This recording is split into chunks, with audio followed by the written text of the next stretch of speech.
In the annals of modern history, few figures embody the dramatic arc of a rags-to-riches sports hero turned populist firebrand quite like Imran Khan Niazi.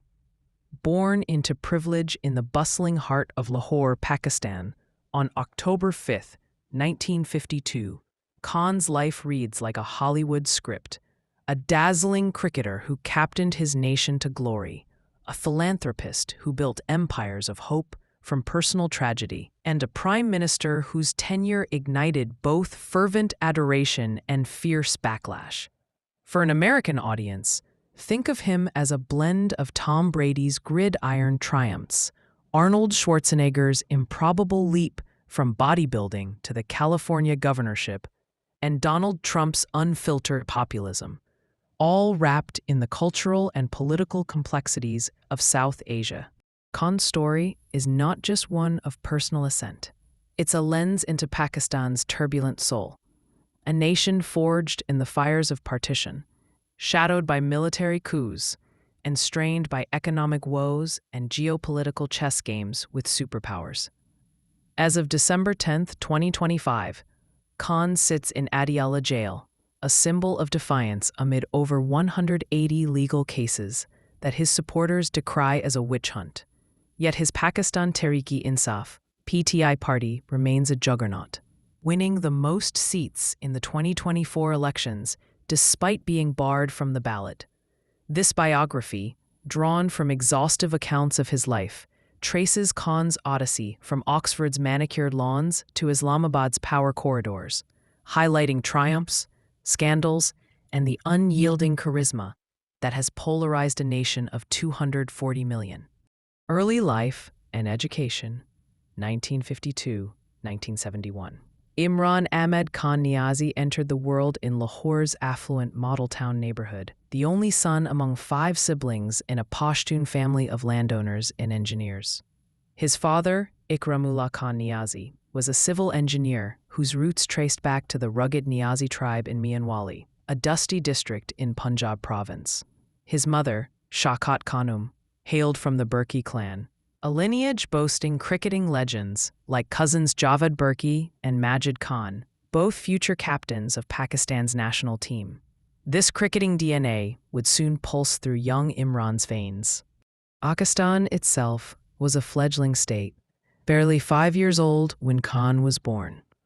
The 1947 partition from India had carved bloody lines across the subcontinent, displacing millions and scarring families like the Burkis, who fled Jalandhar amid communal riots. Khan's early years were steeped in this legacy of resilience. His family spoke Pashto at home, blending tribal honor codes with urban sophistication. We were Pathans in a Punjabi world. Khan later reflected in his memoir, Pakistan, A Personal History, 2011, evoking the Pashtunwali ethos of hospitality, revenge, and unyielding pride that would define his public persona. Education was Khan's launchpad. At Aitchison College, Lahore's elite boarding school, often called the Eton of Pakistan, he arrived in 1964, a lanky boy with a mop of dark hair and an innate athleticism. Aitchison, founded by British colonials to groom native elites, instilled discipline but frustrated Khan when the school sidelined cricket for academics. He transferred to the Cathedral School for his O-levels, excelling in sports but scraping by in studies. By 1966, at age 14, Khan was shipped off to England, enrolling at the Royal Grammar School in Worcester, a far cry from Lahore's humid chaos. In the grey English Midlands, Khan blossomed. Worcester's cricket fields became his proving ground.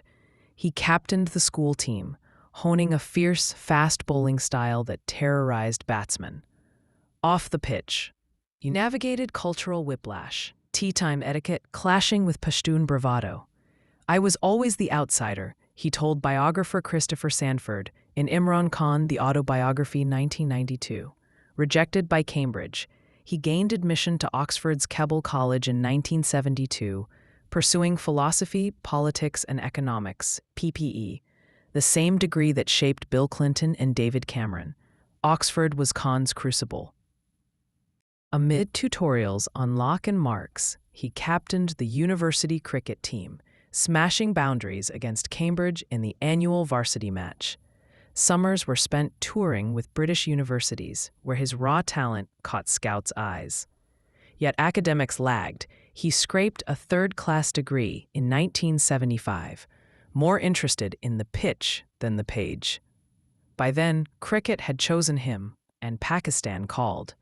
For Americans, picture a young JFK at Harvard, privileged, athletic, and restless, with eyes on a bigger stage. Khan's Oxford years forged his worldview, a cocktail of Enlightenment ideals, Islamic revivalism, and anti-colonial fire that would fuel his later crusades against corrupt elites. The Lion of Lahore, Cricket Glory and Global Stardom, 1971 to 1992. Cricket, Pakistan's national obsession, was Khan's ticket to immortality. He debuted for Pakistan at 18, bowling in a test match against England at Edgbaston in June 1971. A raw talent with a vicious bouncer and unerring accuracy. But early years were erratic. Homesickness and inconsistency saw him shuttled between domestic sides like Lahore A and Worcestershire County in England. "I was a wild colt," Khan admitted, prone to tantrums when wickets eluded him. The mid-1970s marked his metamorphosis. Post-Oxford, Khan joined Pakistan International Airlines, PIA, the airline's team a breeding ground for stars. His swing bowling, that artful curve born of wrist flick and seam, dismantled batsmen. By 1976, he notched a historic feat. In Christchurch, New Zealand, he scored a gritty century, 126 not out, and claimed 14 wickets, including 756 in the second innings. The first all-rounder since Ian Botham to achieve a ton and 10 in a test. ESPN Cricinfo later dubbed it one of the greatest all-round performances in history. Khan's captaincy began in 1982, a bold appointment at 29.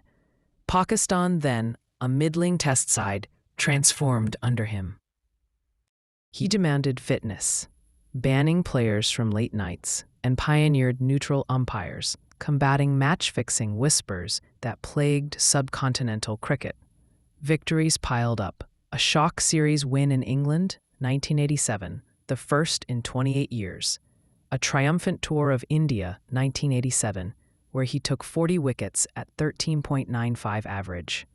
And a whitewash of West Indies, 1988, claiming 23 wickets, including 860 at Kingston. Off-field, Khan was a sensation.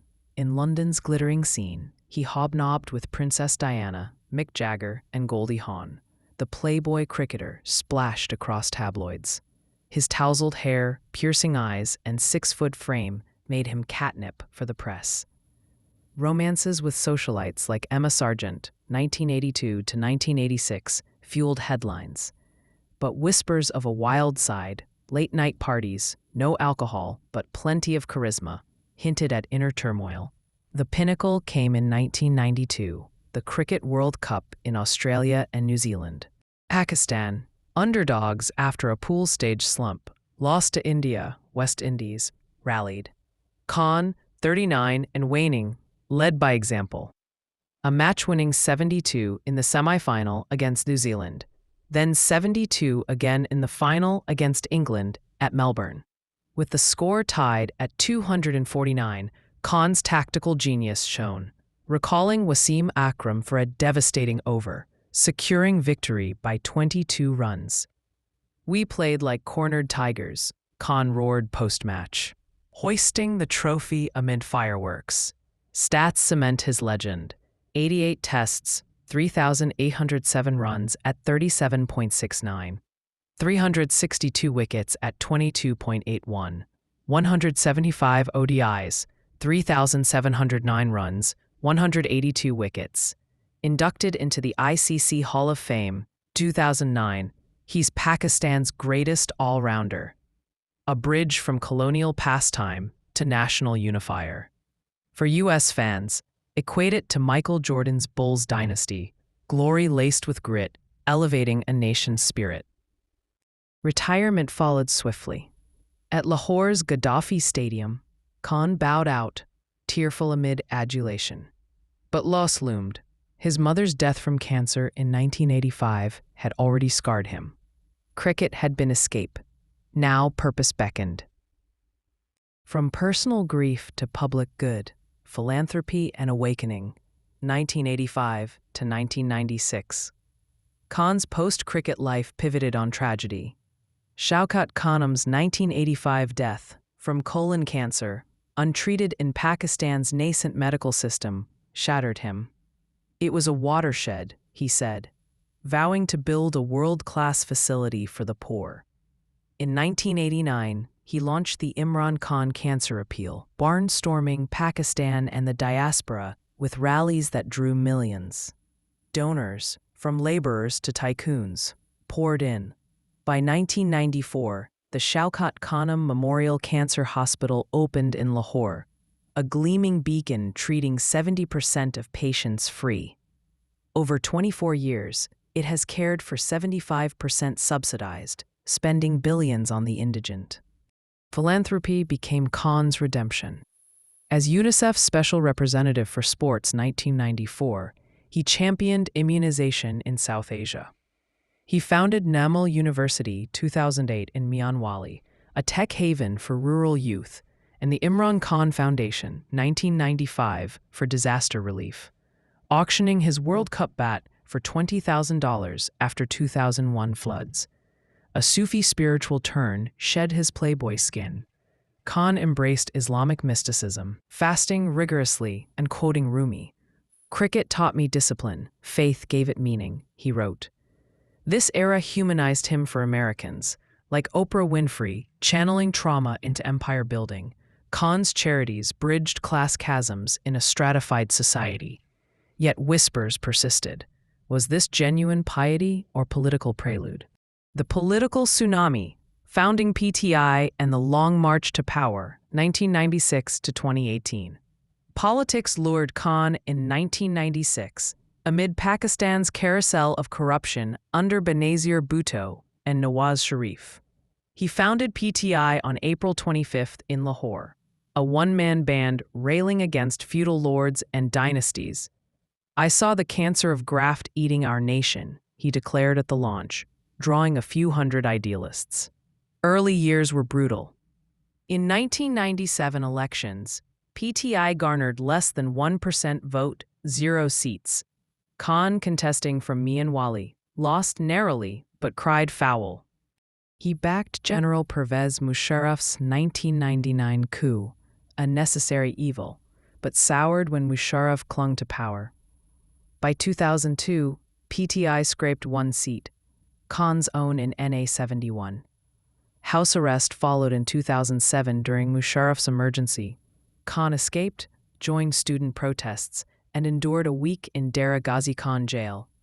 He boycotted 2008 polls, tearing up nomination papers in disgust. The tide turned in 2011. At 58, Khan rebranded as the youth's champion, anti-corruption, pro-youth quotas, Pashtun peace. Lahore's Minari Pakistan rally drew 100,000, dubbed a tsunami.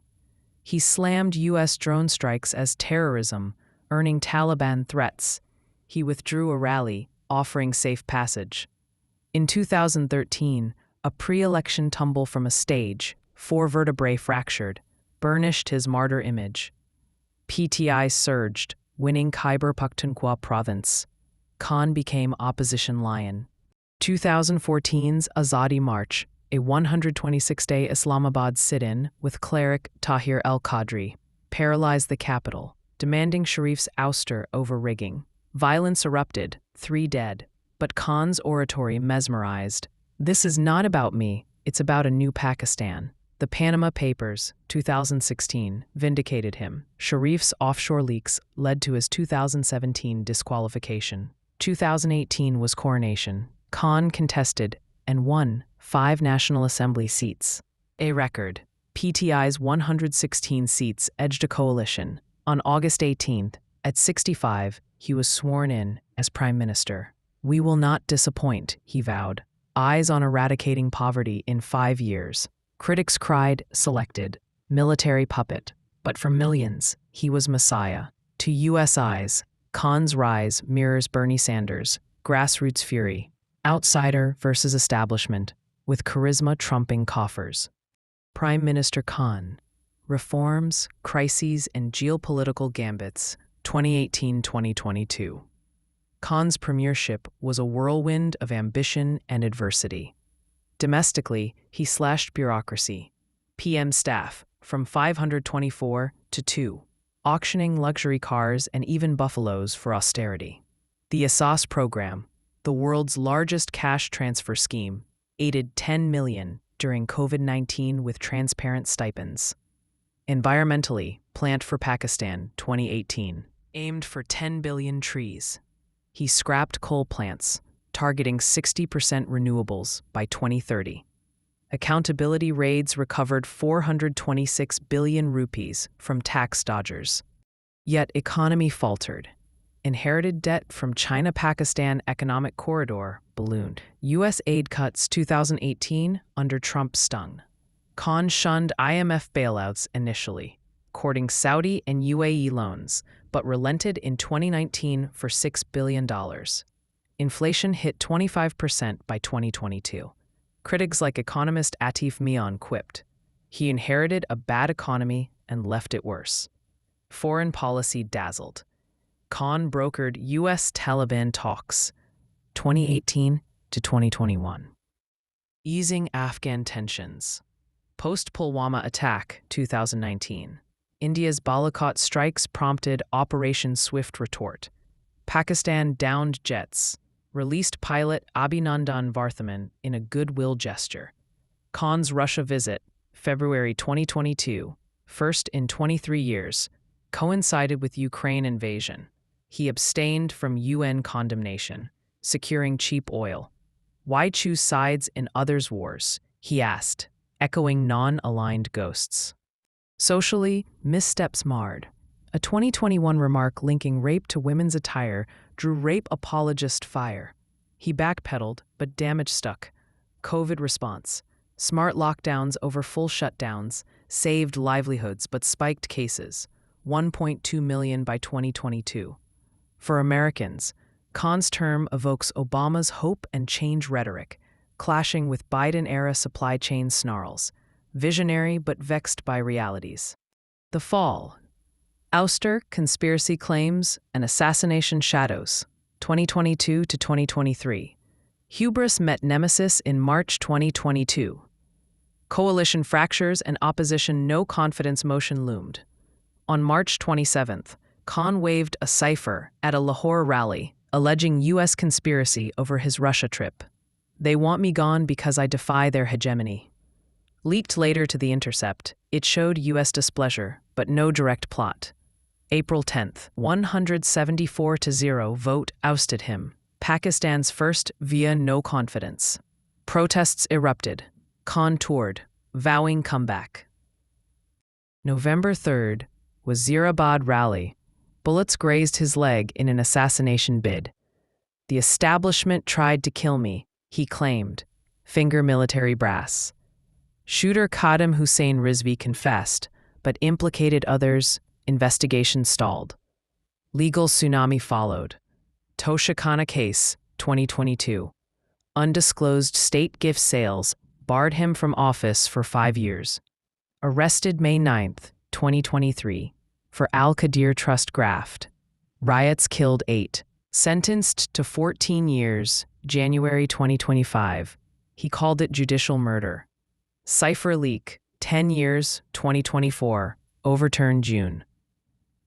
Over 180 cases by December 2024, from murder to sedition. Jail became theater. Solitary claims denied, but Sister Alima Khan decried mental torture in 2025. UN Working Group, 2024, deemed detention arbitrary. Amnesty echoed. Khan's fall parallels Nixon's Watergate. Paranoia fueled paranoia, turning victim in supporters' eyes. Love, legacy, and lightning rod, personal life and controversies. Khan's romances were tabloid gold. Pre-marriage flings. Emma Sargent, Heartbreaker. Sita White, Daughter Tyrion, 1991. Paternity affirmed 1997. Khan denied publicly.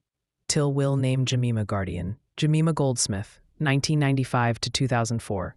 The 21-year-old British heiress wed 43-year-old Khan in a Paris nikah. Son Suleiman and Qasim followed. Cultural clashes. Her Jewish roots, his Pashtun pride. Ended it amicably. Riham Khan, 2015, 10-month marriage to the journalist, imploded amid memoir scandals. Bushra Bibi, 2018, mystic advisor, nikah during Idat sparked Idat case. 7 years, overturned 2024. Controversies swirled. 2017 harassment claims by Ayesha Gulalai, denied. Taliban Khan for Pashtun overtures. Ball tampering admission, 1990s county cricket. Pandora Papers, 2021, exposed allies' havens, not his. Misogyny barbs, like 2022's Mariam Nawaz slight, drew HRCP ire. Family, 4 sisters doting on nephews. Bani Gullah Farm, dogs, peacocks, oasis till seas 2023. Net worth, 315 million rupees, 2024, humble for a leader. Khan's personal saga, like JFK's Camelot myths, glamour, veiling grit. Imprisoned icon, post-ouster defiance, and Pakistan's future, 2023 to 2025. From bars, Khan orchestrated 2024 elections. PTI barred, candidates ran independent, netting 93 seats, most but short of majority.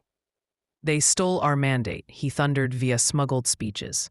AI clone delivered one in December 2023. November 2024. Bushra's Islamabad march for release crushed, both charged with cops' murder. Assassination plots alleged, 2024. Oxford Chancellor bid 2024, rejected for politics.